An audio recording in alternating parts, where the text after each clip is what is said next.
The topic of this video is creating seamless backgrounds from a single image for your use on web backgrounds, video games, mobile apps, etc.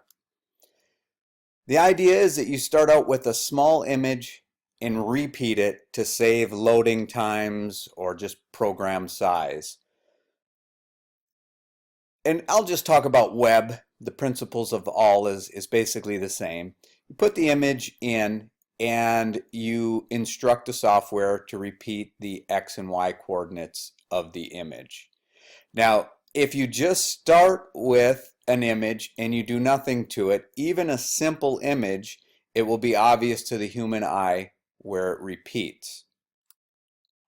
So what we want to do is use a technique that I'll show you in Photoshop here. It's essentially, you could think of it as turning the image inside out so that all the edges match perfectly so you don't see the seams where they match. In fact, if you do this right, the only thing you will see is just things that are obvious in the image itself. In this case, it's this lighter area here that you can see actually repeats.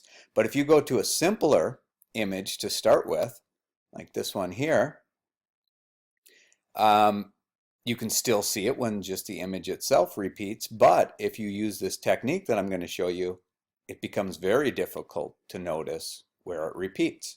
So without further ado, let's go into Photoshop, open up the texture that we want to work with, and I'll show you what you do.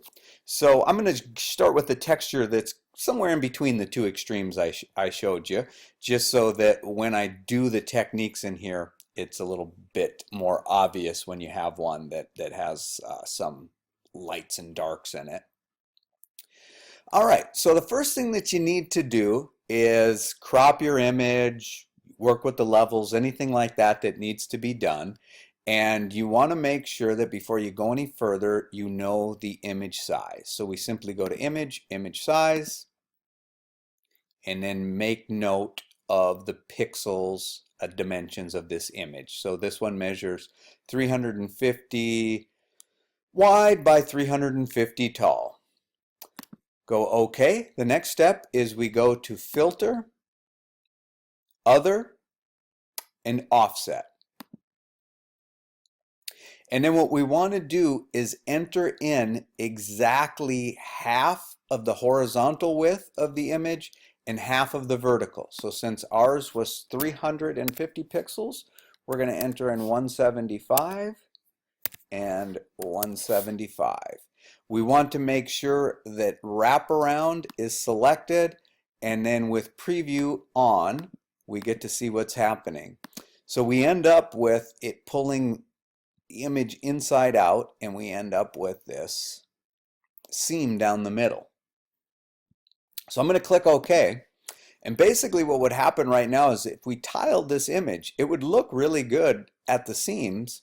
It's just that in the middle, we would still notice this horizontal and vertical cross going through the image. So now we just use simple old techniques of cloning to get rid of this. So I'm going to take the magnifying glass, move in just a little bit closer so you can see what I'm doing.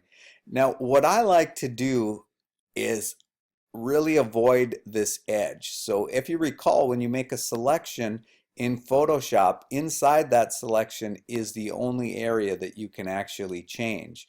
So what I'm going to do is make a selection around the edge that includes the seam and just nudge it over 1 pixel. So I just hit the right arrow key to move it 1 pixel over. So what that means is that I will not be able to modify any pixels outside of this selection, which importantly includes the ones right here along the edge. Then we just go to our clone stamp tool, and you may want to just make sure that you have the similar settings that I have here: opacity of 100%, flow of 100%, align is checked, and then I like to keep the brush soft for this, so decrease the hardness all the way to 0.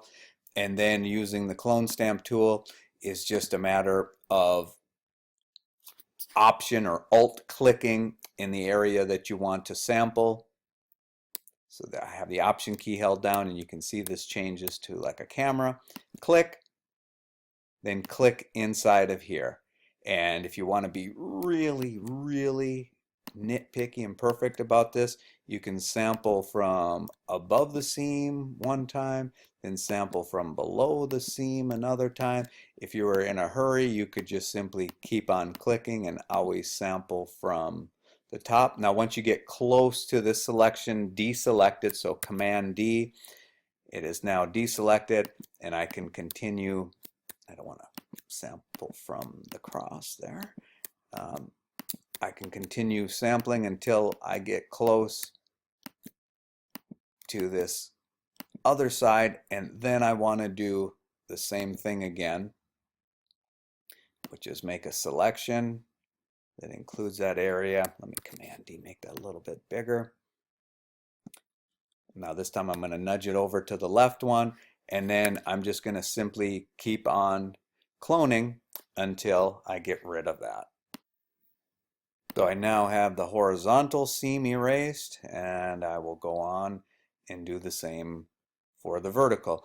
And what you may notice is that as you start doing this, it becomes kind of difficult to know where your center line is. So if you want a little trick for that, just do Command R to bring out the rulers in Photoshop. That was just holding down the Command key and R, or you can go under the View menu and bring out the rulers. And then just drag a guide across here, and then do Command semicolon, and that'll hide the guide, but then you can Command semicolon anytime that you need to bring it back, like maybe right now while I'm drawing out this box, and then I'm going to nudge that down, and then I'm going to Command semicolon to get rid of that, go back to my clone stamp, and keep sampling away. And here I am just putting in the finishing touches at the bottom. Command D, let me Command minus to zoom out. And now you just simply save it to your choice of format, probably a JPEG or a PNG, and load it into your software, and you're ready to go with a repeating, seamless image for your backgrounds.